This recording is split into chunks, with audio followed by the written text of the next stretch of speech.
Hey everybody, this is Nate. I got one more tutorial for you. This one is on the sound system, and just want to show you a quick run through on the sound system and how it works and what we do to run it or adjust it. Okay, so first things first, I showed you this in the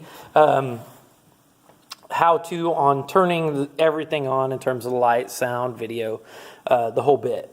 But what we're going to do now is we've already showed you how we turn the sound system, everything itself on, as well as the audio recording, the video hub. All the video runs through this switcher, so you really need to make sure that the sound system's on. If it's not on, the video will not work. So make sure that that's on. Again, we do not need, I'll just show you on the buttons, we don't need the projector that projects and lowers the screen. We don't need that, okay? Mute just takes it to black. We've never set this up or run it, so this button is not a worry. This one turns the TV on and off. It's just a remote that turns the TV on and off on the balcony. And the preset 1, 2, 3 are something that we've never really used or messed with. So I would just not even worry about this panel outside of this sound button and this monitor, okay? Other pieces that are up here that you don't need to worry about, don't worry about this. We used to use this for live streaming with our old camera, but we don't use it anymore. As well as this Blackmagic system that records to this hard drive. We don't use that anymore, so do not worry about having to turn that on or know how to run it. Underneath here is the telex. This would be the microphone that's the over ear that Corey uses when preaching. You can see when he turns that on, this will show the signal is full, and it'll actually give you a battery level. We can't check the battery level on the pack, but we can check it up here, and so there'll be a thing that'll show you the battery level there. If you ever need batteries, they are down right inside the door straight in front of you that heads back towards Corey's office. Just inside that door on the right is where 9-volt batteries are. This other Shure system here, that's the other wireless system, the wireless handheld mic, and it runs through that receiver. So that all runs through the system. This stuff has no buttons. You don't need to worry about it. It's just part of the system that helps run everything else. This is the digital soundboard. We do not run things through this. We can. If you just came in and pushed sound on, you'll actually see this console on-off button. It will click over to off. And what that means is that when it says console off, this soundboard is not running the sound. This digital soundboard is running the sound. It basically has a few things set to preset, but we have never used that very regularly. If you just needed to come in and have a microphone and not deal with anything else, you could just turn it on and go down on the stage and be able to use a microphone. Part of the problem, though, is there's a couple of the microphone settings. For instance, when we have the drum mic set up, this will actually feed back.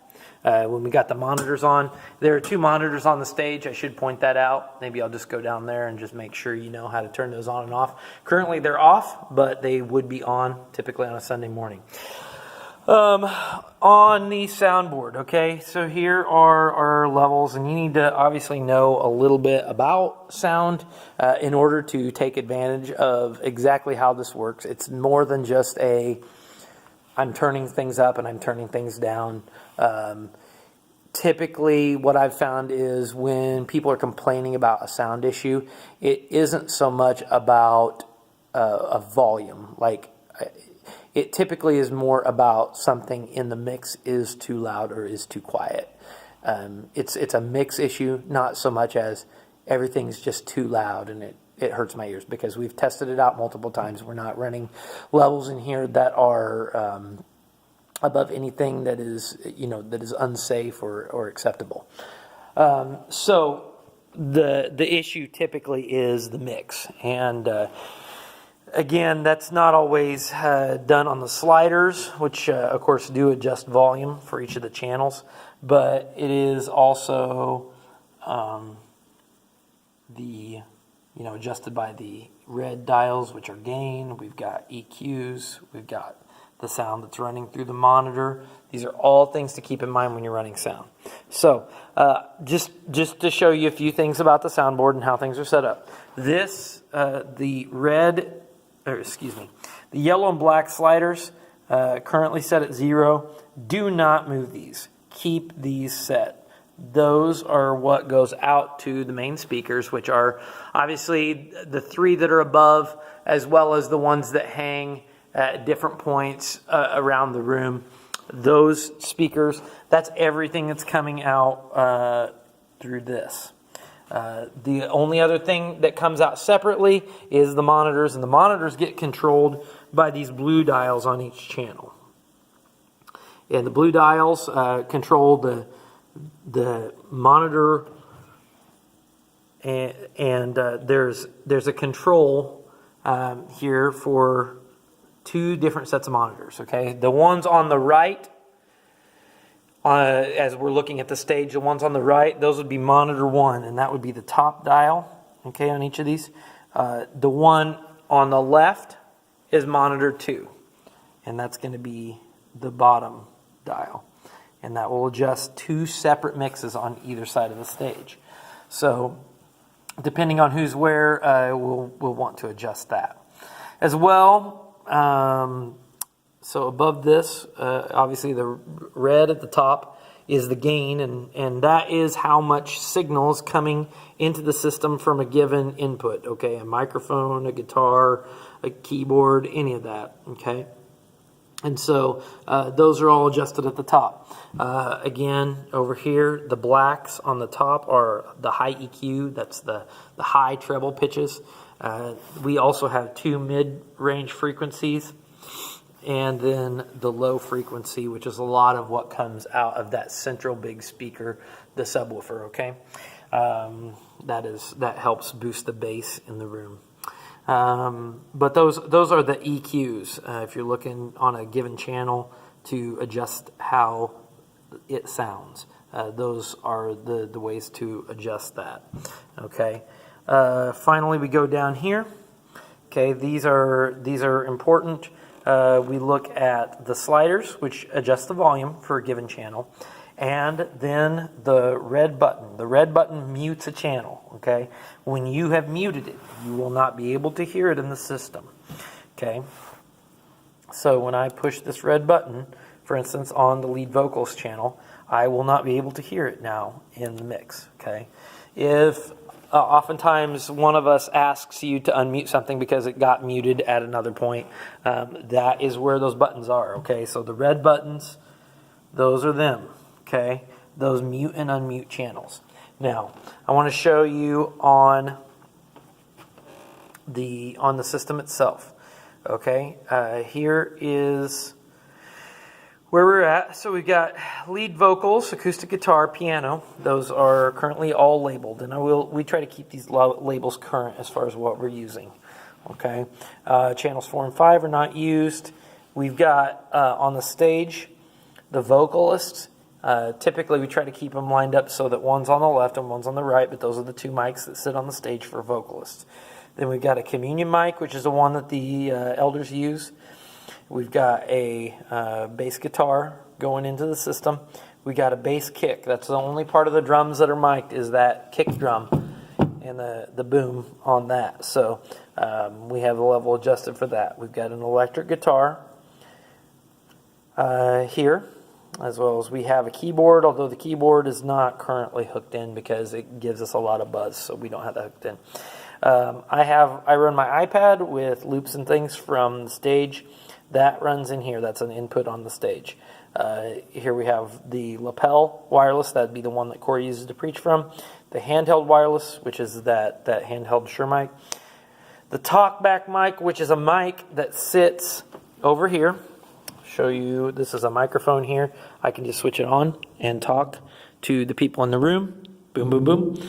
So that is what that microphone is, to be able to talk back from up here if you're the sound person, you're at a practice or something. It's good to be able to do that. As well, we come on down the board because none of these other channels are used, okay? You see 17 through 24. We are not using those channels. We don't have feeds for them up here. We don't have the ability to use those, okay? We come over here, and we've got two sound inputs on this side. One of them is the AV in the booth. So for instance, if I have an iPad or iPod or something else I want to play music from, I've got a cord over here that is the music input, and I can just plug straight in with that and be able to run a music input from there. As well, we see this one that says PC audio. The PC audio comes from the computer over here. And I will show you on the computer. So the computer has, if I can get the mouse to work. Here we go. All right. The mouse works. And if I, okay. So this is a little weird because the audio for this feeds out through the HDMI cable. But the HDMI cable does not show up. It shows up right here in a blank space. Why that is, I could not explain to you that it's not labeled, but it's not labeled. But the blank space is what sends sound through the HDMI cable at the back of the computer over to our friend, the soundboard.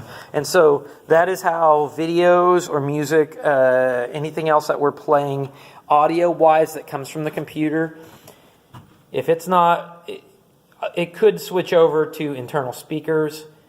You could switch it over to those other things, but you don't want to. You want to have it on that one that is blank, okay? So I'm just showing you that in case we're ever having sound issues, because depending on the order that you switch things on, sometimes it might go over to that internal speaker. It might go over to something else. But that's you find that by clicking that little audio thing in the top corner there and go into that blank spot. The blank spot is the HDMI cable. Okay, and that runs over here to PC audio. Okay, so that is the soundboard in a nutshell. Obviously, there's a lot more that could be said about sound mixing and whatnot. I'll try to include some tutorials that talk a little bit more about live sound and how to mix it. We just typically are looking for a good mix in the room that doesn't have any one thing standing out super loud, because that's when we typically get volume complaints, is that the vocals are much louder than the rest of the band, or the acoustic guitar is drowning out the rest of the band, or the electric guitar is drowning out the rest of the band. Those are when we get volume complaints, and it's not a we just need to turn the whole thing down. It's not that at all, okay? We want to leave that set. We need to change the mix, okay? So that may mean moving the sliders. That may mean adjusting a gain. That may mean changing an EQ so that maybe the treble in a certain signal isn't so shrill, okay? Those are the types of things that we need to change. I'm going to go downstairs here for just one moment just to show what we do. And when we shut the system off, you just push that sound off button. The sound on off button that we push to start it up. That's how we turn it off as well. Finally, I'm going to come down here and just show you how to turn the monitors on and off. On the back side, there is a switch. And I don't know how well you can see the switch with this video, but I'm going to reach under here and I'm going to switch it on. And I just switched it on. And you see this blue light on the front. The blue light shows you that the monitor is on and it's ready to go. The other thing that I will just remind you of is typically with any of our musicians, the elders that are out here giving a communion meditation, we don't mute them on the soundboard unless we absolutely have to. We typically just leave it to where everybody just knows when you start to speak, just switch your mic on. Now I'll be able to talk to everyone in the room and give the communion meditation. And when I'm done, I'm going to switch it off. Same goes up here. For these mics, I typically don't turn my mic on and off, but we typically have it at a level 2 where we're not going to run into feedback issues. We're not going to run into any of those types of things. So right now as you can see, we currently don't have the bass guitar. We currently don't have the drums out here. They're going to be coming out again here before too long. But that's a little bit of the gist on the sound system, and just wanted you to know, I guess, how things work around here, so that if I'm not around, if Corey's not around, whatever, you can know how to kind of make things work around here. And anyway, that's the gist of how to do the sound system. Again, I'll post more later on some of the how-tos on that to help you. Thanks.